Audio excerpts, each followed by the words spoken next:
Hello everyone, welcome back. T-8 8 दिन हमारे बच गए हैं। वीडियो सॉल्यूशन में लेके आ गया हूं आपके लिए।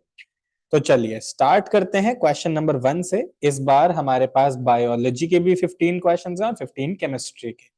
ठीक है ना। फिजिक्स से मैं देख रहा था आप लोग ज्यादा ही जो है घबरा रहे थे, और किसी के भी अभी तक जो है एमसीक्यूज में 30 ऑन 30 नहीं आए हैं। तो आई सजेस्ट यू कि जो भी आपने एमसीक्यूज किए हैं अभी तक, हमारे T-10 और T-9 60 एमसीक्यूज हो चुके हैं।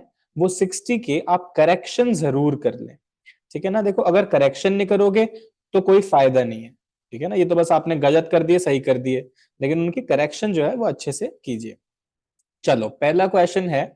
ड्यूरिंग हमारा during digestion process carbohydrates are broken down to form glucose.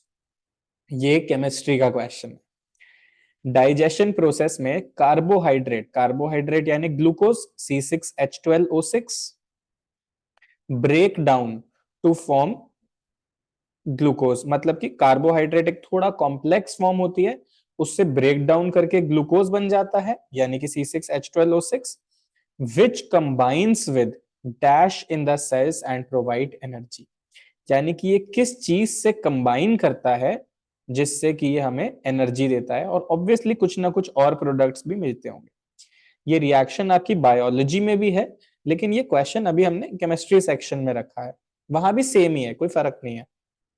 तो ये हमारे सेल के अंदर ग्लूकोज ऑक्सीजन गैस से रिएक्ट करता है और टूट जाता है CO2 में, H2O में, और साथ ही साथ ढेर सारी एनर्जी बनाता है जो कि हमारे सेल यूज करते हैं। उस एनर्जी को यूज करके वो सेल चार्ज हो जाते हैं, जैसे आपका फोन चार्ज होता है ना, और फिर उनके जो भी फंक्शन होते हैं वो फंक्शंस वो करते हैं। ठीक है। यानी कि oxygen is the correct answer. Next है sodium hydrogen carbonate when added to acetic acid. देखो, जब भी ऐसे भारी सा थोड़ा लंबा क्वेश्चन आ जाए ना देखने में, तो एक बार क्या होता है, देख के डर लग जाता है। तो ब्रेक डाउन करना शुरू कर दो। थोड़ा सा पढ़ा है, इसी को लिख लेते हैं। सोडियम हाइड्रोजन कार्बोनेट NaHCO3 किसका फॉर्मूला होता है? ये बेकिंग सोडा।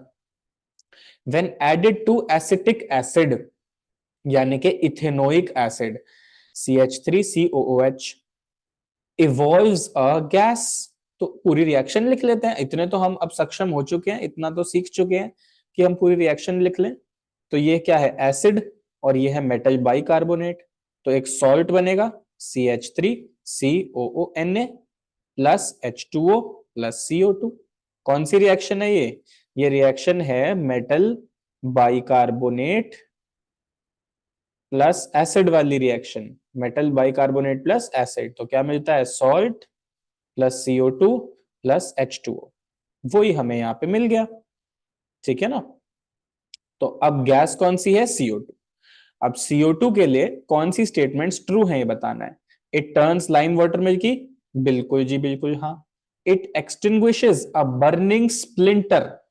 अब देखो यहां पे ना फिर से वही बात आ गई, ये स्प्लिंटर क्या होता है? मैंने आपको एक इलीगल ट्रिक बताई थी। केमिस्ट्री में जिस शब्द का मतलब ना समझ में आ रहा हो ना, एक बार उसको काट के देखो। It extinguishes a burning something. क्या CO2 कोई जलती चीज को बुझा सकती है? बिल्कुल बुझा सकती है, उसका तो काम ही यही है। तो ये बस ये स्टेटमेंट भी सही है। It dissolves in a solution of sodium hydroxide. ये थोड़ा सा कुछ नया है। देखो, सोडियम हाइड्रोक्साइड क्या होता है? NaOH CO2। क्या ये रिएक्ट करेंगे? देखो, ये पता है कौन सी रिएक्शन है? ये रिएक्शन है base plus non metal, base plus non metal oxide. Non metal oxide कैसे होते हैं? एसिडिक। तो यानी कि बेस और साथ में कुछ एसिडिक सब्सटेंस, तो हो गई न्यूट्रलाइजेशन रिएक्शन, यानी सॉल्ट प्लस H2O। यानी कि हमारा जो CO2 है वो बेस के साथ रिएक्ट कर जाएगा, उसमें डिसॉल्व हम कह सकते हैं कि वो हो जाएगा। डिसॉल्व का मतलब ही केमिस्ट्री में ये है कि वो उसमें रिएक्ट कर रहा है कुछ। It has a pungent odour. नहीं, CO2 की एज सच कोई ओडर नहीं होती है। ठीक है ना। तो इसके पहले 3 स्टेटमेंट सही हैं, 1 2 and 3, option B is correct. आगे चलते हैं फटाफट, आज हमारे एमसीक्यू जल्दी हो जाएंगे, फिजिक्स में थोड़ा टाइम लगता है, केमिस्ट्री बायो कंपैरेटिवली फास्ट हो जाते हैं, कैलकुलेशन नहीं है कोई। चलिए, during the preparation of hydrogen chloride gas, यानी HCl को हम प्रिपेयर कर रहे हैं। अच्छा, अगर किसी बच्चे ने अभी तक ये कॉन्सेप्ट नहीं समझा है तो मैं आपको बता देता हूँ। जो HCl होती है ये अपनी प्योर फॉर्म में गैस की तरह एग्जिस्ट करती है। हम HCl acid, HCl acid, hydrochloric acid जो बोलते रहते हैं ना, वो कब होता है? जब इसको वाटर में मिक्स कर देते हैं। इसको वाटर में मिक्स कर दोगे तो HCl एक्वस एसिड बन जाएगा, लेकिन प्योर फॉर्म में HCl गैस होता है। जैसे H2SO4 की बात करें, ये प्योर फॉर्म में लिक्विड है, HNO3 प्योर फॉर्म में लिक्विड है, लेकिन HCl प्योर फॉर्म में गैस होता है। अच्छा, अब एक ह्यूमिड डे पे हम प्रिपेयर कर रहे हैं इसको, तो कह रहे हैं the gas is usually passed through the guard tube containing calcium chloride. यानी कि यहां भी काम की चीज क्या है कि जब HCl गैस बनाई जाती है, प्रिपेयर की जाती है किसी केमिकल मेथड से, तो कैल्शियम क्लोराइड के ऊपर से उसको ना पास कराते हैं हमेशा। तो कैल्शियम क्लोराइड यहां क्यों होता है? The role of calcium chloride taken in the guard tube is, क्या रोल होता है कैल्शियम क्लोराइड का? देखो, जो HCl गैस हम बना रहे हैं, अगर वो ह्यूमिड डे पे बना रहे हैं, ह्यूमिड डे माने जो हमारा एनवायरमेंट है उसमें कुछ पानी है, कुछ हम कह सकते हैं नमी है, ह्यूमिडिटी है, तो क्या होता है जब HCl गैस उसके ऊपर से पास होती है ना, तो जो हमारा कैल्शियम क्लोराइड है यानी CaCl2 है, ये उस मॉइस्चर को खींच लेता है, ये उस मॉइस्चर को खींच लेता है और वाटर ऑफ क्रिस्टलाइजेशन बना लेता है, CaCl2.6H2O, या जितना अगर इसे कम मिल पाता है तो कम, मैक्सिमम ये 6H2O तक बना लेता है। ठीक है ना? तो यानी कि क्या करता है, ये absorbs moisture from the gas, option C is correct.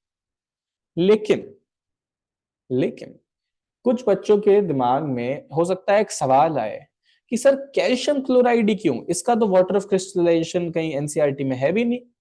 Copper sulphate ले लो, Na2CO3 ले लो, CaSO4 ले लो, इनके तो वाटर ऑफ क्रिस्टलाइजेशन हमने किए हैं, ये स्पेशली कैल्शियम क्लोराइड ही क्यों लिया? इसका क्या रीजन है? इसका भी एक बहुत इजी और बड़ा मजेदार रीजन है। इसका रीजन ये है क्योंकि देखो HCl गैस पास करा रहे हैं ना, तो हमें कोई ऐसा सॉल्ट रखना अच्छा रहेगा जिसमें Cl प्रेजेंट हो। क्योंकि मान लो मैं कॉपर सल्फेट रखता, मान लो मैं कॉपर सल्फेट रखता और HCl गैस पास कराता, इनमें डबल डिस्प्लेसमेंट रिएक्शन होने के चांस है ना, वो CuCl2 बना ले, वो H2SO4 बना ले, ऐसे चांस है।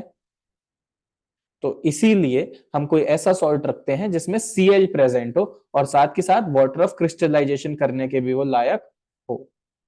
तो दैट्स वाई कैल्शियम क्लोराइड। चलिए, समझ में आ गई बात? नेक्स्ट है, a solution gives yellowish orange colour when a few drops of universal indicator are added to it. अब देखो, यूनिवर्सल इंडिकेटर हमारा क्या होता है? पीएच पेपर, या अगर हम ड्रॉप्स कह रहे हैं इसका मतलब पीएच का जो सॉल्यूशन होता है, यूनिवर्सल इंडिकेटर पीएच सॉल्यूशन जो होता है उसकी बात कर रहे हैं। तो अब कलर हो गया येलोइश ऑरेंज। देखो, 0 to 14 हमारा पीएच जाता है। 0 पे क्या होता है? एकदम डार्क रेड, और 14 पे कैसा होता है? एकदम पर्पल। और 7 यानी न्यूट्रल पे कैसा होता है? हाँ, 7 न्यूट्रल पे कैसा होता है? ग्रीन। 7 पे कैसा होता है? ग्रीन। बीच में सारी क्या होती है? शेड्स होती हैं डिफरेंट डिफरेंट कलर की। अब बात आती है येलोइश ऑरेंज कहाँ होगा? सोच के देखो, ग्रीन से रेड जाते वक्त येलोइश ऑरेंज आएगा या पर्पल जाते वक्त येलोइश ऑरेंज आएगा? जब ग्रीन से पर्पल जाएंगे तो यहाँ तो सारी ब्लू जैसी शेड्स होंगी ना, ब्लू, इंडिगो, वायलेट, ये सब। रेड की तरफ जाओगे तो आएंगे येलो, ऑरेंज, इस तरह के कलर। यानी कि अगर येलोइश ऑरेंज कलर आ रहा है तो एसिडिक है। इसका मतलब हमारा सॉल्ट जो है या सॉल्यूशन जो है वो जरूर एसिडिक रहा, कि आपने उस पे पीएच सॉल्यूशन डाला और वो येलोइश ऑरेंज हो गया, एसिडिक दिखा रहा है वो। तो इनमें से एसिडिक कौन होगा? Milk of magnesia? बिल्कुल भी नहीं, MgOH होल ट्वाइस होता है। जब पेट में एसिडिटी हो जाती है तब हम इंजेस्ट करते हैं तो आराम मिल जाता है। जो एक्सेस एसिड होता है स्टमक का, उस एक्सेस एसिड को ये न्यूट्रलाइज करा देता है। कास्टिक सोडा, कास्टिक सोडा होता है NaOH, base again. Sodium chloride NaCl, neutral salt. Lemon juice acidic है, पीएच सॉल्यूशन डालोगे येलोइश ऑरेंज हो जाएगा। ठीक है, चलिए आगे चलते हैं। Best conductors of heat are, best conductors of heat are silver and copper. तो ये अगर आपका फिजिक्स में मान लो आ जाए, best conductors of electricity are silver and copper. Chemistry में आ जाए, best conductors of heat are silver and copper. तो कंफ्यूज होने वाली कोई चिंता ही परेशानी ही नहीं है। ठीक है, कंडक्टर ऑफ हीट भी सिल्वर कॉपर बेस्ट है, कंडक्टर ऑफ इलेक्ट्रिसिटी भी सिल्वर और कॉपर बेस्ट है। Next, on placing a copper coin, यानी कॉपर का एक कॉइन लिया इन अ टेस्ट ट्यूब, छोटी सी टेस्ट ट्यूब होती है, उसमें हमने कॉपर का कॉइन भी डाल दिया। देखो बड़े अच्छे एक्सपेरिमेंट हैं। Containing green ferrous sulphate solution, यानी FeSO4 डाला हमने, जिसको ऑब्वियसली हमें पता है कलर ग्रीन होता है, एकदम green. It will be observe that the ferrous solution, अब देखो ऑब्जर्वेशन हमें चूज करनी है कौन सी सही है। तो थोड़ी सी अपनी जो ऑब्जर्वेशन की शक्तियां हैं वो आप स्ट्रॉन्ग करो और मुझे सोच के बताओ बिना ऑप्शन के कि क्या होगा। कुछ भी नहीं होगा, नो रिएक्शन। इंस्टाग्राम पे आपने वो रील देखी है हमारे पेज पे, जब एक छोटा बेकार कम रिएक्टिव मेटल बड़े मेटल के सॉल्ट के पास जाता है तो वो उसे क्या कहता है? No reaction. कुछ नहीं होगा तुम्हारा, जाओ निकलो, नो रिएक्शन, कुछ होगा ही नहीं। तो remains green with no change in the copper coin, copper coin में कोई चेंज नहीं आएगा। ठीक है ना, तो ये डिस्प्लेसमेंट रिएक्शन यहाँ पे नहीं होगी। अगर आयरन होता और कॉपर सल्फेट के पास जाता तो डिस्प्लेसमेंट हो जाती। Next, alloys are homogeneous mixtures of a metal with a metal or a non-metal। alloy क्या होता है? homogeneous mixture होते हैं डिफरेंट डिफरेंट मेटल्स के, या कई बार एक मेटल और एक नॉन मेटल के।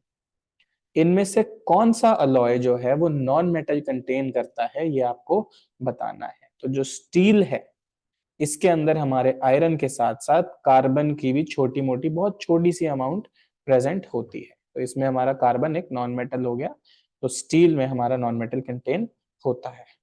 ठीक है, क्लियर हो गई बात।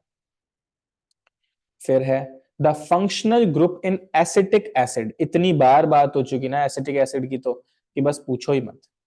CH3COOH फंक्शनल ग्रुप क्या है? COOH, carboxylic. अच्छा अगर मान लो आ जाए सेम MCQ हो लेकिन एक ऑप्शन हो OOH, तो क्या ये सही ऑप्शन है? बिल्कुल भी नहीं, ये गलत ऑप्शन है। कार्बोक्सिलिक का, कार्बोक्सिलिक ग्रुप जो होता है, इसका फंक्शनल ग्रुप, इसका फंक्शनल ग्रुप आप COOH ही लिखोगे। सिर्फ OOH लिख दोगे तो ये गलत हो जाएगा। समझ में आई बात? शाबाश। Next, while cooking, if the bottom of the vessel is getting blackened on outside, it means that कढ़ाई गैस पे रखी है, गैस ऑन है, मैगी बन रही है, कढ़ाई नीचे से काली होती जा रही है। क्यों? उसका रीजन ये है कि जो फ्यूल आपका निकल रहा है ना गैस स्टोव में से, उसको प्रॉपर ऑक्सीजन नहीं मिल रही, उसको प्रॉपर ऑक्सीजन नहीं मिल रही और वो ढंग से बर्न नहीं हो पा रहा है। Fuel is not burning completely. और ये क्यों होता है? क्योंकि जो स्टोव होता है ना, उस पर जो होल्स होते हैं वो कई बार ब्लॉक हो जाते हैं, और उनके ब्लॉक होने की वजह से ऑक्सीजन ढंग से उसको नहीं मिल पाती और इनकम्प्लीट कंबशन वहां होती है, जिसमें हमारा जो सूट पार्टिकल्स हैं ये डेवलप हो जाते हैं और ये ब्लैक कर देते हैं जहां भी ये चिपकते हैं उस चीज को। ठीक है ना, चलो फिर है which gas is evolved. Ninth हो गया ना हमारा? हाँ नाइन्थ था ये, B option. Which gas is evolved when ethanoic acid reacts with sodium hydrogen carbonate? कौन सी गैस बनती है जब इथेनोइक एसिड CH3COOH, फिर से एसिटिक एसिड, देखो कितना ज्यादा इंपॉर्टेंट होगा कि इतनी बार मैंने आपके लिए ये डाला है, ठीक है ना। मजाक वाली बात अलग है कि बार बार आ रहा है, बार बार आ रहा है, पर क्यों बार बार आ रहा है? क्योंकि बहुत इंपॉर्टेंट है। CH3COOH जब NaHCO3 के साथ रिएक्ट करेगा, ये रिएक्शन तो अभी हमने थोड़ी देर पहले करी भी थी, yes, acetic acid plus sodium hydrogen carbonate, तो इसमें क्या बनेगा? CH3COONA plus H2O plus CO। Gas कौन सी बनी? CO2, option B.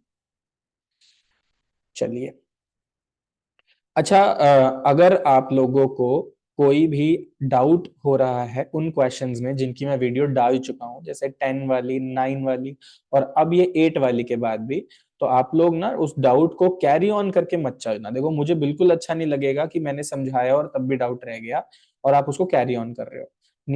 कमेंट में लिख देना, या फिर मैंने अपना नीचे फोन नंबर भी लिखा हुआ है, आप मुझे मैसेज कर सकते हैं कि सर इस क्वेश्चन में डाउट रह गया, इस टॉपिक में थोड़ा डाउट रह गया, और मैं कोशिश करूंगा कि मैं टाइम से आपके लिए उस पर एक वीडियो ला सकूं, ठीक है ना। चलिए, the hydrophobic tail of a soap molecule does not dissolve in water. तो बिल्कुल सही बात है। देखो सोप को थोड़ा डिस्कस कर लेते हैं, सोप ना बड़ा इंपॉर्टेंट टॉपिक है, सोप को डिस्कस कर लेते हैं, क्योंकि इसमें कई बार मिसअंडरस्टैंडिंग्स हो जाती हैं। एक सोप मॉलिक्यूल, जैसे अगर हम इसके फॉर्मूला की बात करें, आपको याद करने की कोई जरूरत नहीं है, C17H35COO, और फिर या तो सोडियम या पोटेशियम, ठीक है ना। या ऐसे एक होता है C15H31COONA। ये दोनों ही सोप के एग्जाम्पल हैं, सोप मॉलिक्यूल के। इनकी रिप्रेजेंटेशन कैसे करते हैं? इनकी रिप्रेजेंटेशन करते हैं हम लाइन स्ट्रक्चर से। लाइन स्ट्रक्चर देखो कैसे बनता है, ऐसे हम लाइन बनाते हैं। इसका मतलब क्या है कि हर एंड एक कार्बन शो कर रहा है, हर एंड एक कार्बन शो कर रहा है, और उस कार्बन पे जितने हाइड्रोजन चाहिए वो ऑटोमेटिकली हम अज्यूम कर लेते हैं उस पर लगे हुए हैं। वो एक एक चीज यहाँ दिखाते नहीं है, शॉर्ट में बना दिया, और ऐसे एक लंबी चेन बना के लास्ट वाले पे हम शो कर देते हैं। देखो जो लास्ट वाला कार्बन है इस पे क्या लगा हुआ है? COONA। तो ये हम यहाँ पे शो कर देते हैं कि यहाँ COO है, और COO नेगेटिव और Na पॉजिटिव, ये हम ऐसे शो कर देते हैं। कई बार ना इसको आप देखोगे कई जगह क्या होता है कि CO नेगेटिव एक जगह होता है और Na पॉजिटिव दूसरी जगह होता है। तो वो चीज इंटायरली गलत नहीं है, लेकिन वो कंफ्यूजन क्रिएट करती है। तो आई सजेस्ट यू इस तरीके से ही इसको समझो। तो देखो COO नेगेटिव एक तरफ और Na पॉजिटिव दूसरी तरफ। तो होता क्या है, इस एंड को हम बोलते हैं हमारा आयोनिक एंड। ये एंड हमारा कैसा है? आयोनिक एंड है। और ये एंड हमारा कैसा है? कोवैलेंट एंड है, ठीक है। जो आयनिक एंड है ना, जो आयन जहां पे है वो पानी को बड़ा पसंद करते हैं कि भाई पानी में जाएंगे बढ़िया आयंस में टूट जाएंगे। तो ये वाटर लविंग एंड है। ये कैसा है? Water loving.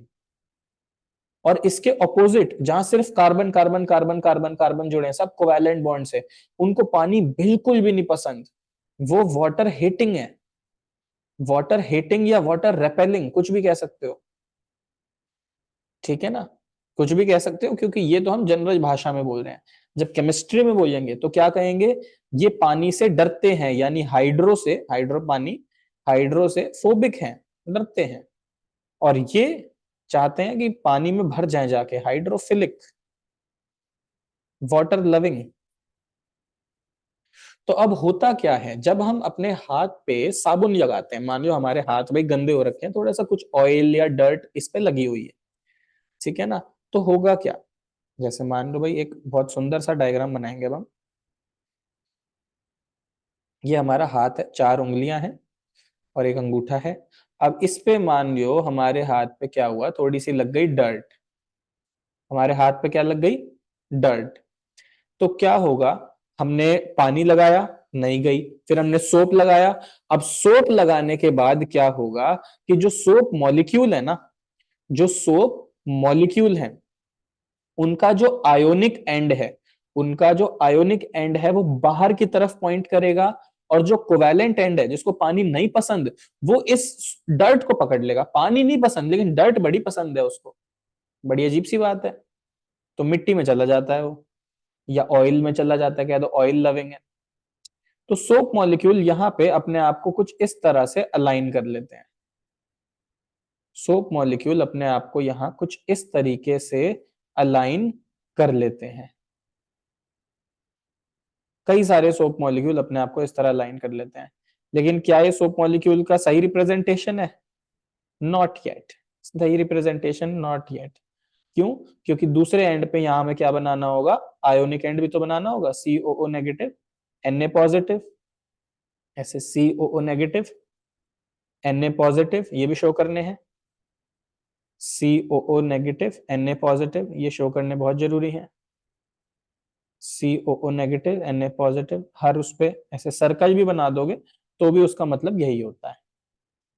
तो अब हमारे हाथ पे जो ऑयल है, जब हमने साबुन लगाया तो सोप मॉलिक्यूल्स ने अपने आप को ऐसे अरेंज कर लिया कि सारे के सारे कोवैलेंट एंड उस डर्ट से चिपक गए और आयोनिक एंड ऑपोजिट तरफ यानी बाहर की तरफ पॉइंट कर रहे हैं। तो बड़ा सुंदर सा ये फॉर्मेशन एक्चुअली बन जाता है और इस फॉर्मेशन को हम बोलते हैं माइसिल फॉर्मेशन। इस फॉर्मेशन को हम क्या बोलते हैं? माइसिल फॉर्मेशन, जहां कोवैलेंट एंड जो है डर्ट से चिपक गए और आयोनिक एंड्स बाहर की तरफ पॉइंट कर रहे हैं। अब होता क्या है, ऊपर से वाटरफॉल चालू हो जाता है। यानी आपने साबुन लगा लिया हाथ पे, अब आप नल ऑन कर देते हैं, टैप ऑन कर देते हैं, जोर से पानी आता है। तो जब पानी आएगा तो आयनिक एंड्स को तो पानी बड़ा पसंद है। आयनिक एंड्स को तो पानी बड़ा पसंद है। तो आयनिक एंड्स क्या करेंगे? आयनिक एंड्स क्या करेंगे? आयनिक एंड इस पानी से चिपकने की पूरी पूरी कोशिश करेंगे। और जो ये सोप मॉलिक्यूल, मान लो मेरे हाथ में डर्ट है, ये एक सोप मॉलिक्यूल है, ये सोप मॉलिक्यूल इस तरह चिपक गया था हाथ से। इधर से जब पानी आया तो पानी इस आयोनिक एंड से चिपकेगा और प्रेशर से पानी निकलेगा और साथ में इस सोप को भी ले जाएगा। और आप देखोगे कि इस सोप पे अब क्या हो चुका है, इस सोप पे वो डर्ट भी स्टिक हो चुकी थी। तो वो डर्ट भी हमारे हाथ से पुल ऑफ हो जाएगी। वो डर्ट भी हमारे हाथ से इसके साथ साथ पुल ऑफ हो जाएगी और हमारा हाथ एकदम साफ हो जाएगा। समझ में आई बात? तो इसी तरह सोप काम करते हैं कि जब हमने सोप को रब किया तो माइसेल फॉर्मेशन हुई। माइसेल फॉर्मेशन में जो हाइड्रोकार्बन पार्ट है वो अंदर और जो आयनिक पार्ट है वो बाहर।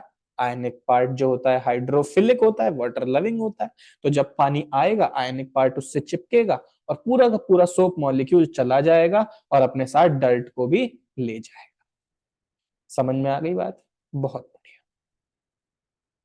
इसको ना रिवाइंड करके 2-3 बार सुन लेना तो और मजा आ जाएगा। चलो, तो अब बात आती है एक स्पेशल एक्स्ट्रा एक्स्ट्रा मसाला, थोड़ा सा एक्स्ट्रा मसाला ये कि जो आयोनिक एंड है, जो आयनिक एंड है, इसको पानी क्यों पसंद है और कोवैलेंट एंड को क्यों नहीं पसंद है। ठीक है, तो इसमें थोड़ी सी नई टर्मिनोलॉजी आती है। आप चाहे तो इस पार्ट को बिल्कुल स्किप कर सकते हो, कोई दिक्कत नहीं है, 10th के सिलेबस में नहीं है। लेकिन जिनको एक्स्ट्रा मसाला पसंद है वो सुनिए। देखो, एक ना कंपाउंड में चीज होती है पोलैरिटी। कुछ कंपाउंड्स जो होते हैं पोलर होते हैं और कुछ नहीं होते, नॉन पोलर होते हैं। इस बात का सीधा सीधा मतलब क्या है? अगर मैं ऐसे एक मॉलिक्यूल कहूं CH, ये क्या है मेरा? मिथेन। ये मेरा क्या है? मिथेन। तो मिथेन में जितने भी इलेक्ट्रॉन हैं ये सब बराबर बराबर शेयर हो रहे हैं। जितना कार्बन के पास है उतना ही हाइड्रोजन के पास है, इनकी बराबर की दोस्ती है। कार्बन और हाइड्रोजन में बराबर की दोस्ती है कि भाई अच्छा दोनों इलेक्ट्रॉन रखेंगे रखेंगे और खुशी खुशी रहेंगे।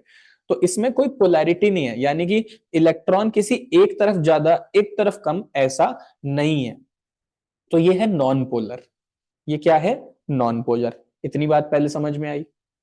अब मान लियो मैं कार्बन में 3 जगह हाइड्रोजन लगा दूं और एक जगह क्लोरीन लगा दूं, एक जगह क्लोरीन लगा दूं। मैं फिर से कह रहा हूं, जिसको अजीब लग रहा है, ज्यादा भारी लग रहा है, वो स्किप कर दो, ज्यादा दिमाग मत लगाओ। अगले क्वेश्चन पे जब मैंने समझाना शुरू किया वहां से सुनो। हाँ, अगर एक हाइड्रोजन की जगह क्लोरीन लगा दूं तो क्या होगा? क्लोरीन इलेक्ट्रॉन्स को अपनी तरफ खींचेगा। क्लोरीन कहेगा यार मैं तो नॉन मेटल हूं, मुझे तो एक इलेक्ट्रॉन चाहिए, मैं तो बहुत स्टेबल हो जाऊंगा, मुझे तो इलेक्ट्रॉन चाहिए। क्लोरीन अपनी तरफ इलेक्ट्रॉन खींचेगा। ये बात समझ में आई? क्लोरीन की जो इलेक्ट्रॉनिक कन्फिग्रेशन है 287, ये तो कह रहा है एक इलेक्ट्रॉन मुझे मिल जाए मैं तो बहुत स्टेबल हो जाऊंगा, आर्गन जैसा हो जाऊंगा। तो क्लोरीन इलेक्ट्रॉन को अपनी तरफ खींचने की कोशिश करता है। तो उससे क्या हुआ? क्या हर जगह इलेक्ट्रॉन यूनिफॉर्मली बट गए? नहीं, इस तरफ थोड़ा सा नेगेटिव चार्ज आ जाता है और इस तरफ थोड़ा सा पॉजिटिव चार्ज आ जाता है, थोड़ा थोड़ा। इसको हम ऐसे इस सिंबल से दिखाते हैं, डेल्टा नेगेटिव और डेल्टा पॉजिटिव, यानी कि थोड़ा नेगेटिव इधर थोड़ा पॉजिटिव इधर। इलेक्ट्रॉन गया ना तो उधर पॉजिटिव आ गया। तो इस वजह से कुछ पोलैरिटी बन जाती है। इस वजह से कुछ पोलैरिटी, जैसे मैग्नेट में दो पोल होते हैं, ऐसे चार्ज में भी दो पोल होते हैं, नेगेटिव पॉजिटिव। तो यहां पोलैरिटी बन जाती है। ये बात समझ में आई? तो कंपाउंड्स दो तरह के हो सकते हैं, एक नॉन पोलर एक पोलर। और केमिस्ट्री एक बड़ी सुंदर बात कहती है, केमिस्ट्री एक बड़ी सुंदर बात कहती है कि जो पोलर कंपाउंड होगा वो पोलर में ही डिसॉल्व होगा। पोलर डिसॉल्व्स इन पोलर और non polar dissolves in non polar. भाई जो जैसा होगा वो उसी में जाके मिलेगा, ठीक है ना? जो जैसा आप जैसे हो, आपका फ्रेंड ग्रुप भी वैसा ही होगा, उन्हीं में जाके आप घुलोगे मिलोगे। ये तो है नहीं कि आप जो है एकदम अलग पर्सनालिटी और आपके फ्रेंड्स एकदम अलग पर्सनालिटी। और अगर आपके केस में है भी, तो केमिस्ट्री में ऐसा नहीं है, ठीक है? Polar dissolves in polar. ये बात समझ में आई? तो अब मजे की बात क्या है कि जो हमारा H2O है ये नॉन पोलर नहीं है, ये पोलर आता है। H2 हमारा पोलर होता है। H2O हमारा एक पोलर कंपाउंड है। इसीलिए जो भी हमारे पोलर कंपाउंड्स होते हैं वो तो H2O में बहुत अच्छे से मिक्स हो जाते हैं। जैसे हमारे सारे आयोनिक कंपाउंड्स, हमारा हो गया एल्कोहल, हो गया हमारा CH3Cl जो अभी हमने बनाया, ये हो गया। लेकिन जो नॉन पोलर कंपाउंड है जैसे CH4, ये पानी में डिसॉल्व नहीं होगा, ठीक है ना? और हमने जैसे ये पूरी कोवैलेंट चेन बनाई, कोवैलेंट चेन जो है वो भी पोलर है, वो भी इसमें डिसॉल्व नहीं होगी। तो इसी वजह से हम कंपाउंड्स को कह सकते हैं कि वो कहीं डिसॉल्व हो रहे हैं या नहीं हो रहे हैं, ठीक है? चलो coming back to our topic, काफी ज्यादा हम इधर उधर हो गए। The hydrophobic tail of a soap molecule does not dissolve in water. True, hydrophobic है, पानी में डिसॉल्व नहीं हो रही। The hydrophobic tail has a unique orientation that keeps the hydrocarbon portion out of the water. This is also true. मैंने अभी बताया ना, हाइड्रोफोबिक टेल की ऐसी ओरिएंटेशन है कि हाइड्रोकार्बन पार्ट बाहर रहता है, हाइड्रोकार्बन पार्ट बाहर रहता है। Hydrophobic tail as an unique orientation. अच्छा नहीं, देखो बाहर से यहाँ पे मतलब ये नहीं है कि जो हमने माइसेल फॉर्मेशन में बाहर बनाया था, बाहर से यहाँ मतलब है कि वाटर में नहीं आता है, वाटर में डिसॉल्व नहीं होता है, उसकी ऐसी ओरिएंटेशन होती है। अगर मान लो ऐसा होता कि गोल कंपाउंड होता तो फिर जिस तरफ आयनिक है इसी तरफ कोवैलेंट भी आ जाता, तो पानी से दूर नहीं रह पाता ना। लेकिन अभी अपनी लॉन्ग चेन की वजह से, अपनी यूनिक ओरिएंटेशन की वजह से वो पानी से दूर रहता है। तो ये वाली स्टेटमेंट भी ट्रू है लेकिन करेक्ट एक्सप्लेनेशन नहीं है। Option B is the correct answer. समझ में आ गई बात? आगे चलते हैं। Propyne is a saturated hydrocarbon. सफेद झूठ। प्रोपाइन क्या होता है? तीन कार्बन और इनका एल्काइन, यानी कहीं एक ट्रिपल बॉन्ड है और एक सिंगल बॉन्ड है, बाकी हाइड्रोजन्स, बाकी हाइड्रोजन्स। तो ये हमारा जहां जहां भी आपको डबल या ट्रिपल बॉन्ड दिख जाए तो ये क्या हो जाता है हमारा? अनसैचुरेटेड हाइड्रोकार्बन, अनसैचुरेटेड हाइड्रोकार्बन, ठीक है? तो ये असर्शन फॉल्स है। Propyne contains carbon carbon triple bond, ये बिल्कुल ट्रू है। तो A is false, R is true, D, option D is correct. Options में धोखा नहीं खाना है, ठीक है ना? कि भाई सी क्या होता है, डी क्या होता है, ऑप्शन ढंग से पढ़ के तभी टिक करना है। Some countries use alcohol as an additive in petrol. True, alcohol is a cleaner fuel. Alcohol अच्छा फ्यूल होता है, क्लीन फ्यूल होता है, which gives rise to only carbon dioxide and water on burning in sufficient air. ये भी बिल्कुल true है और एकदम करेक्ट एक्सप्लेनेशन है ए। जो अल्कोहल होता है, हमने किया था जब इसको बर्न करते हैं ऑक्सीजन के साथ, तो ये CO2 और H2O देता है और जो है कंप्लीट कंबशन करता है, बहुत अच्छे से जलता है। तो इसलिए कई कंट्रीज में जो पेट्रोल होता है उसमें थोड़ा अल्कोहल डाल दिया जाता है। इंडिया में भी जो हमारा आता है ना एक पेट्रोल, एक पावर पेट्रोल, तो पावर पेट्रोल में थोड़ा सा अमाउंट ऑफ अल्कोहल होता है। ठीक है, चलिए। Sodium atom has 1 electron in its outermost shell. Surprisingly काफी लोगों का ये क्वेश्चन गलत था। देखो, sodium atom has 1 electron in its outermost shell, ये तो हमें पता है, 2,8,1 11 इसका एटॉमिक नंबर होता है। अब कह रहे हैं sodium loses the electron from its M shell. ये एम शेल नहीं पता था कई बच्चों को मेरे हिसाब से। तो एम शेल क्या होता है, हमने 9th क्लास में थोड़ा सा नहीं पढ़ा था कह लीजिए। अब नहीं पता है तो इसका मतलब नहीं पढ़ा था। न्यूक्लियस के बाहर ऐसे शेल्स होते हैं। पहले शेल को हम बोलते हैं n=1 शेल, फिर n=2 शेल, फिर n=3 शेल या n=4 शेल। या क्योंकि ये हमें पसंद नहीं आई इतनी बात 1 2 3 4 बोलना, तो इन्हें नाम दे दिए गए। पहला के शेल, दूसरा एल शेल, तीसरा एम और चौथा एन। यानी कि सबसे अंदर के, फिर एल, फिर एम, ये हमारे शेल्स होते हैं। ठीक है ना। तो जो हमारा आउटर मोस्ट शेल है ये क्या है, एम शेल, KLM। तो हमारी इलेक्ट्रॉनिक कॉन्फ़िगरेशन KLM के हिसाब से कैसी हो जाती है, 2,8,1। तो ये एम शेल में से एक इलेक्ट्रॉन हमारा लूज कर देता है। तो असर्शन भी ट्रू है, रीजन भी ट्रू है, लेकिन कोई करेक्ट एक्सप्लेनेशन ये नहीं है। तो ऑप्शन बी हमारा करेक्ट हो जाएगा। ठीक है, समझ में आ गई बात। एक सेकंड, मुझे ऐसा लग रहा है इसका शायद आंसर गलत मार्क हो रखा है। ओहो, अच्छा ये भाई मेरी गलती हो गई है, इसका सी मार्क हो रखा है answer. I am sorry everyone, ये आंसर गलत मार्क हो गया है गलती से। इसका बी ही है। तो जिसने आंसर बी टिक किया था, आप बिल्कुल सही थे, कंफ्यूज होने की जरूरत नहीं है। I am sorry everyone. Okay, इसका बी ही है आंसर, कोई इसमें डाउट वाली बात नहीं है। चलिए,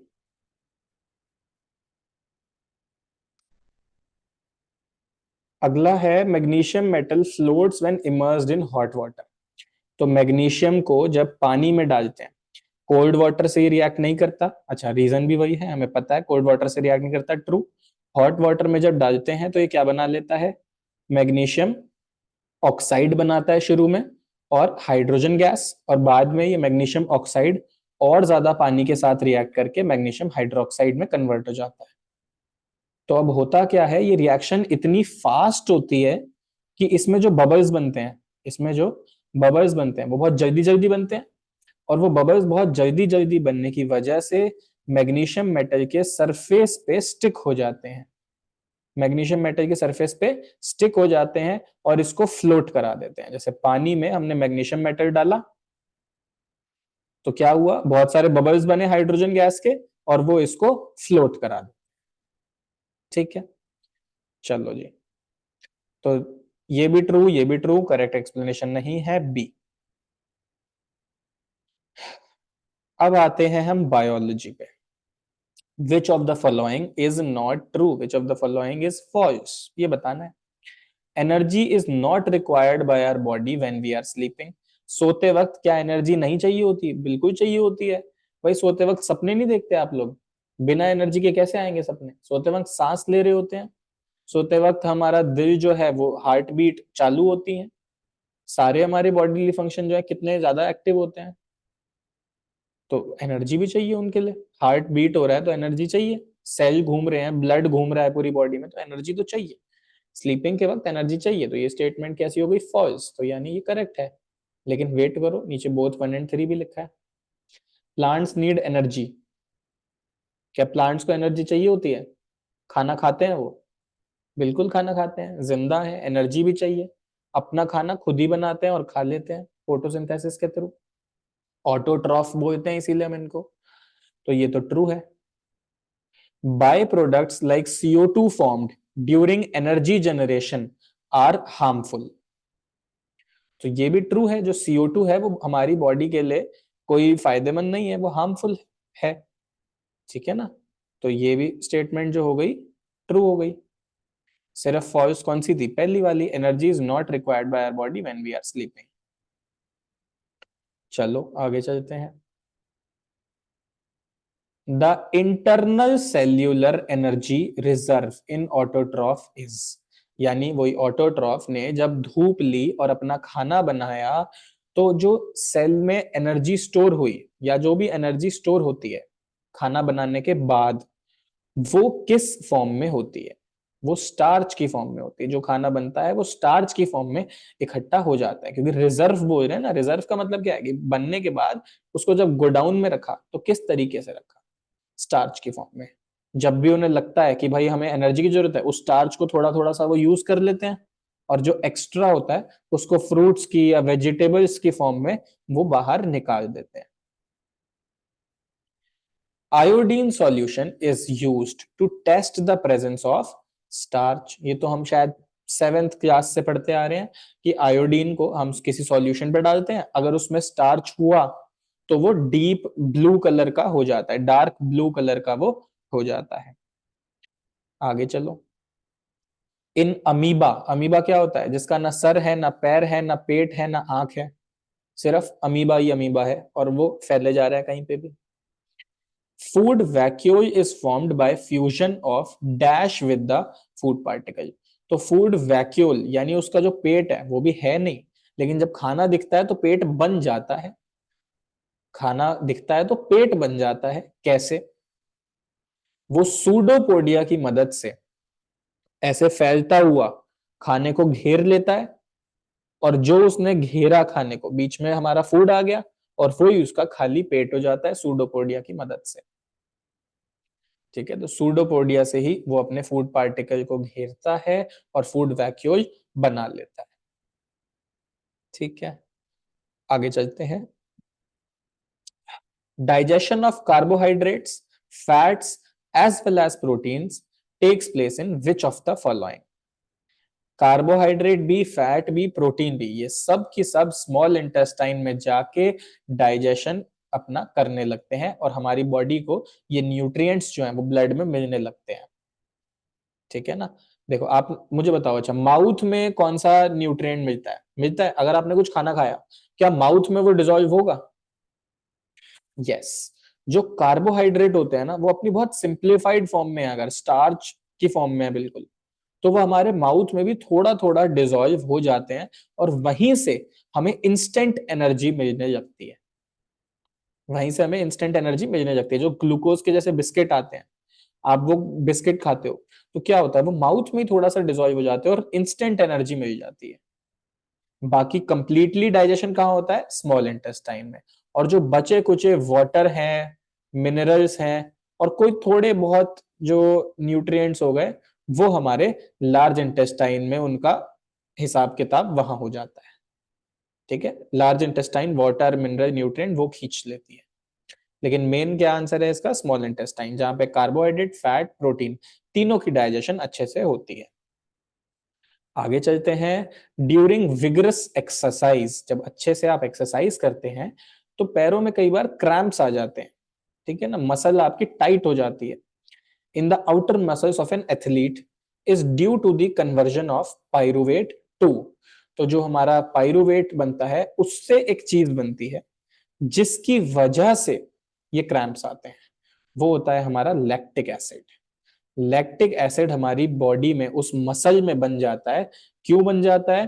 क्योंकि देखो हमने अभी किया था, फर्स्ट क्वेश्चन था इसका कि ग्लूकोज जो है वो ऑक्सीजन के साथ रिएक्ट करता है और CO2 और H2O बनाता है और खूब सारी एनर्जी मिलती है। लेकिन जब आप बहुत सारी एक्सरसाइज एक साथ कर दो तो क्या होता है, जो हमारे मसल्स हैं उनको ऑक्सीजन नहीं मिल पाती, इनसफिशियंट रह जाती है। इतनी जल्दी जल्दी आप सांस तो ले नहीं रहे लेकिन एक्सरसाइज कर रहे हो, तो वहां पे ऑक्सीजन इनसफिशियंट रह जाती है। तो CO2 और H2O ना बन के वहां क्या बन जाता है? वहां बन जाता है लैक्टिक एसिड, और उसकी वजह से आपको पैरों में क्रैम्प्स या कहीं भी किसी भी बॉडी पार्ट में क्रैम्प्स आ सकते हैं। ठीक है, चलिए नेक्स्ट है। During respiration exchange of gases takes place in. जब हम रेस्पिरेशन करते हैं, इंसानों की बात हो रही है ये, तो एक्सचेंज ऑफ गैस कहां हुआ? जो एक्सचेंज ऑफ गैस का मतलब है कि O2 वही अंदर गई, ब्लड के अंदर मिक्स हुई, और CO2 जो है वो बाहर आ गई, ब्लड से निकल आई। तो ये होता है लंग्स के एल्वियोलाई में। इसका मैंने आपके लिए डायग्राम भी निकाला हुआ था। यस, लंग्स के एल्वियोलाई में ये चीज होती है। ये देखिए, ये एल्वियोलाई हमारे लंग्स के अंदर ऐसे ट्यूब्यूलर स्ट्रक्चर होते हैं छोटे छोटे, और उन पे ये हमारे कह सकते हैं बॉल शेप्ड जो है छोटे छोटे एल्वियोलाइज बने होते हैं, जिनके अंदर ये सारा गैसियस एक्सचेंज होता है। ठीक है, तो इसका आंसर हो गया बी, एल्वियोलाई ऑफ लंग्स। आगे चलते हैं। In human beings oxygen is carried by, oxygen is carried by, तो ऑक्सीजन हमारा आरबीसी में कैरी होती है। देखो, जो भी हमारा ब्लड होता है, ब्लड के अंदर क्या होते हैं? आरबीसी। आरबीसी के अंदर क्या होते हैं? हीमोग्लोबिन। और हीमोग्लोबिन एक ऐसी बढ़िया इंटरेस्टिंग चीज है कि वो ऑक्सीजन को कहता है कि आजा, वो ऑक्सीजन को कहता है आजा, मैं तेरे को घुमा के लेके ले चलता हूं। तो हीमोग्लोबिन जो है वो ऑक्सीजन को पकड़ लेता है, रिएक्ट नहीं करता उसके साथ, उसको बस पकड़ लेता है और फिर आगे आगे आगे ले जाता है। जैसे ये मानो कि अपनी बाइक पे हीमोग्लोबिन ऑक्सीजन को पीछे बिठा लेता है। ठीक है ना? तो यानी कि हीमोग्लोबिन जो है वो ऑक्सीजन को कैरी करता है, और हीमोग्लोबिन कहाँ है? आरबीसी के अंदर है। तो oxygen is carried by RBCs. ये बात समझ में आई? नेक्स्ट है, what prevents back flow of blood inside the heart during contraction? What prevents back flow of blood inside the heart during contraction, यानी कि जब हार्ट जो है धड़क रहा है आपका, तो जब कॉन्ट्रैक्ट हुआ तो प्रेशर बहुत ज्यादा हो गया, तो ऐसा हो सकता है ना कि ब्लड जहां से गया था वापस वहीं आ जाए, जब एकदम से वो दबा तो। जैसे कोल्ड ड्रिंक की बोतल को दबाओगे तो एकदम से कोल्ड ड्रिंक निकल आएगी ऊपर को, तो हार्ट में ऐसा होने से क्या रोक रहा है? तो ये है वॉल्व्स इन हार्ट। जो वॉल्व्स होती हैं वो बैक फ्लो होने से रोकती हैं, जब हम हार्ट के अंदर की बात कर रहे हैं तो वहां पे। ठीक है ना? वॉल्व का मतलब क्या होता है कि जब ब्लड आगे चला जाता है तो वो वॉल्व बंद हो जाती है। इसके लिए मैंने आपके लिए बड़ी इंटरेस्टिंग एक GIF निकाली है। ये देखो, इसमें क्या हो रहा है? ये हमारी ये हमारे यहाँ पे क्या है? वॉल्व्स हैं। देखो, ये ब्लड जो है वो जा रहा है और उसके बाद वॉल्व बंद हो रही है। ब्लड जा रहा है, फिर वॉल्व बंद हो रही है, ब्लड जा रहा है और फिर वॉल्व बंद हो रही है। ठीक है ना? जैसे ही वॉल्व बंद होती है तो ब्लड यहाँ ऊपर चला जाता है, यहाँ चला जाता है, और फिर ये वॉल्व भी बंद हो जाती है, जिससे कि ब्लड वापस ना आ पाए। देखो, ब्लड ऐसे गया, वॉल्व बंद हुई, फिर वो कॉन्ट्रैक्ट हुआ, तो जो है ब्लड यहाँ चला गया। ठीक है, चलिए। वॉल्व्स इन हार्ट हो गया इसका आंसर। नेक्स्ट है, in which of the following vertebrate group heart does not pump oxygenated blood to different parts of the body? हमारी बॉडीज में क्या होता है कि हार्ट के अंदर डीऑक्सीजनेटेड ब्लड आता है, और फिर हार्ट से लंग्स में जाता है। लंग्स कहते हैं इस ब्लड को हम साफ कर देते हैं, रुको, और लंग्स में वो ब्लड ऑक्सीजनेटेड हो जाता है, वापस हार्ट में आता है, और हार्ट फिर पूरे शरीर में उसको भेजता है, फिर ब्लड वापस डीऑक्सीजनेटेड हो जाता है, फिर हार्ट में आता है, और ये साइकिल चलती रहती है। तो कौन से ऐसे ऑर्गेनिजम्स हैं, कौन से ऐसे जीव जंतु हैं जिनमें ऑक्सीजनेटेड ब्लड जो है वो हार्ट के अंदर कभी आता ही नहीं? हार्ट ने कभी साफ ब्लड, ऑक्सीजनेटेड ब्लड देखा ही नहीं। ऐसे भी ऑर्गेनिज्म है, कौन से हैं? तो ये होते हैं हमारे फिशेस। फिशेस की अगर हम बात करें तो ये देखो, फिशेस के अंदर क्या होता है?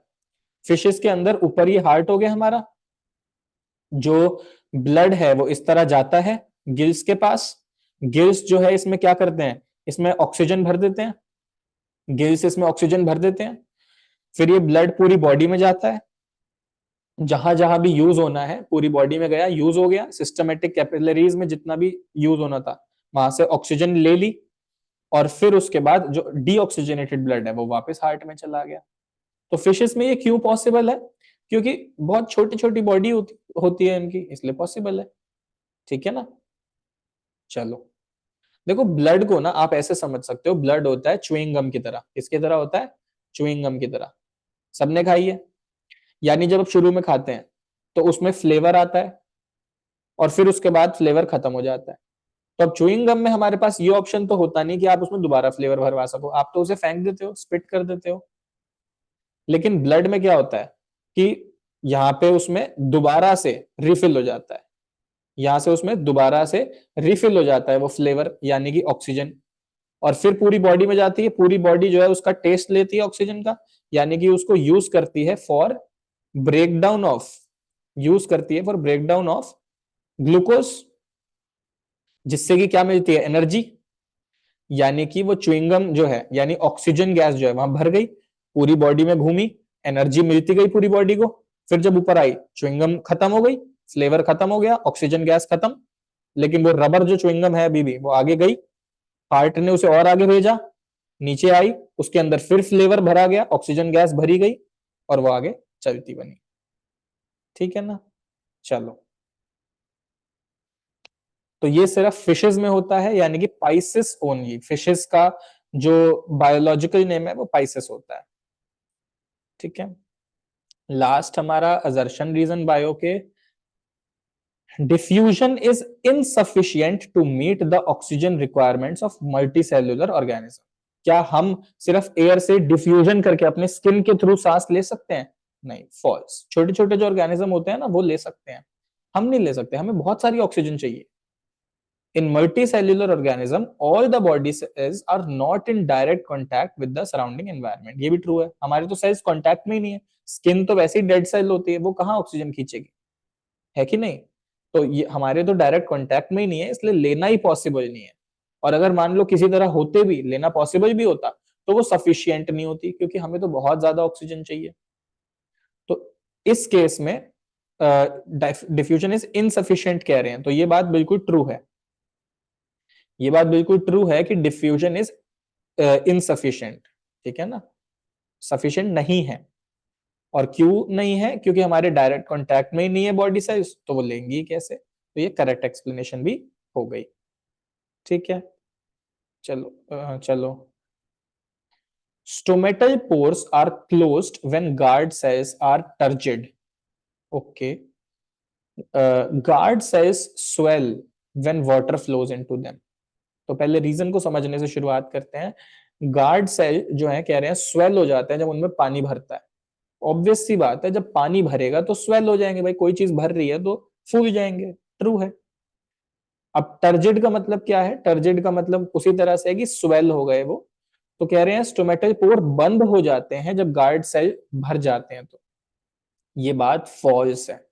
जब गार्ड सेल के अंदर पानी भर जाता है ना, जब सेल के अंदर पानी भर जाता है तो स्टोमेटल पोर खुल जाते हैं कि भाई एक्स्ट्रा पानी निकल जाए, एक्स्ट्रा पानी निकल जाए, जिससे कि वापस हम आराम से बैठ सके, हम जो है अपनी शेप बिगाड़े ना। इसको भी डायग्राम से देखते हैं। ये देखो, ये हमारा है गार्ड सेल, ये हमारा क्या है, गार्ड सेल। इसके अंदर जब पानी भर जाता है तो ये ऐसे स्वेल कर जाता है, और इसके जब स्वेल हो गया तो स्टोमेटल ओपनिंग हो गई। अभी ऐसे था, पानी भर गया, स्वेल हो गया, स्टोमेटा ओपन हो गया, और फिर जब पानी निकल जाता है, खुलने की वजह से पानी निकल गया, तो ये वापस जो है श्रंक हो जाता है, श्रिंक हो जाता है, इसको बोलते हैं स्टोमेटा क्लोज हो गया। ठीक है, सिंपल इजी। तो यानी कि पहला स्टेटमेंट है फॉल्स, क्लोज नहीं होते, ओपन होते हैं, और दूसरा है ट्रू, यानी कि A is false, R is true, D option is correct. Next चलते हैं। Carbon dioxide is mostly transported in the dissolved form in our blood. Carbon dioxide is mostly transported in the dissolved form in our blood. ये बात true है, carbon dioxide हमारे blood में mix होती है, बहुत अच्छे से मिक्स हो जाती है। बल्कि मैं आपको बताऊं, कार्बन डाइऑक्साइड तो बहुत हाईली सॉल्युबल होती है पानी में, और ऑब्वियसली हमारे ब्लड में, ब्लड में भी तो पानी है। Carbon dioxide is more soluble in water than oxygen, ये भी ट्रू है, ये चीज भी ट्रू है कि कार्बन डाइऑक्साइड जो है वो ज्यादा सॉल्युबल होती है ऑक्सीजन से। ठीक है ना, तो carbon dioxide is mostly transported in the dissolved form in our blood, carbon dioxide is more soluble in water than oxygen. दोनों ही स्टेटमेंट्स जो है ट्रू है, ट्रू नहीं है, नहीं ये वाला है ना, हाँ ट्रू है, और करेक्ट एक्सप्लेनेशन है, A is the correct answer for this. ठीक है। चलिए, द असर्शन है the rate of breathing, the rate of breathing in aquatic organism is much faster than in terrestrial organism. Terrestrial मतलब जो land पे रहते हैं, एक्वेटिक पानी में रहते हैं। ठीक है, तो अब कह रहे हैं कि जो पानी में रहते हैं वो जल्दी जल्दी सांस लेते हैं, जल्दी जल्दी सांस लेते हैं। टेरेस्ट्रियल का ऐसा नहीं है, आराम आराम से सांस ले रहे हैं। ये बात सच है। क्यों है? Amount of dissolved oxygen in water is high compare to that in air. ये फॉल्स है, एग्जैक्टली उल्टा है ये। पानी में क्या होता है, अभी हमने बताया, ऑक्सीजन जो है वो पानी में ढंग से मिक्स नहीं होती है। ऑक्सीजन पानी में ढंग से मिक्स नहीं होती, तो एक ही बार में, एक ही सांस में जो फिशेज है ना, वो ज्यादा ऑक्सीजन नहीं खींच पाते, इसीलिए वो बार बार सांस लेते हैं, जिससे कि ऑक्सीजन रिक्वायरमेंट अपनी पूरी कर सके। ठीक है ना, ये बात समझ में आई? तो assertion is true, reason is false, D option is correct. Oxygen बहुत कम सॉल्युबल होती है पानी में, इसीलिए ब्लड में भी ऑक्सीजन डायरेक्टली नहीं मिक्स होती, वो हीमोग्लोबिन के पीछे बाइक पे बैठ के जाती है। ठीक है, आगे चलते हैं। The same amount of energy is passed on to each trophic level. आखिरी चैप्टर, कि हर लेवल पे सेम अमाउंट ऑफ एनर्जी जाती है। अगर घास में 200 जूल है, तो डियर पे कितनी जाती है? 20 जूल। लायन पे कितनी जाती है? 2 जूल। कौन सा होता है ये? 10% लॉ। तो पहली स्टेटमेंट हो गई false. Loss of energy occurs at each trophic level, बिल्कुल ट्रू, यानी कि डी ऑप्शन इज करेक्ट। तो फाइनली T-8 हमारा पूरा होता है। अब कल आपके पास मॉर्निंग में, या अगर आप ये वीडियो बाद में देख रहे हैं, तो 24 तारीख की मॉर्निंग को T-7 भी आ जाएगा, उसको भी सॉल्व करें। ये सीरीज जो है ये अच्छे से यूज करते रहें। ये सिर्फ 20 मार्क्स ऑफ एमसीक्यू के लिए नहीं है, मैं आपको बता दूं, इससे आपकी फुल तैयारी एग्जाम की हो जाएगी। एनसीईआरटी के थ्योरी क्वेश्चंस जो हैं, आपको वो अच्छे से लिखने आने चाहिए, और यहां से आपके सारे कॉन्सेप्ट्स पक्के हो जाएंगे। ठीक है, आप लोग सैंपल पेपर सॉल्व करिए, ये एमसीक्यू प्रैक्टिस कीजिए। मैं चाहता हूं कि इस बार साइंस का रिजल्ट आप लोगों का बहुत अच्छा बन के निकले। अगर आपको कोई डाउट है तो वो आप कमेंट सेक्शन में बिल्कुल लिखें, और ये वीडियो, ये नोट्स मैं चाहूंगा कि आप ज्यादा से ज्यादा लोगों को साथ शेयर करें, जिससे मुझे भी मोटिवेशन मिले कि भाई ये एमसीक्यूज जो हैं लोगों तक पहुंच रहे हैं, और लोग इन्हें यूज करके इनका फायदा उठा रहे हैं, और किसी का फायदा हो रहा है। ठीक है, चलो, okay, bye bye, until next time.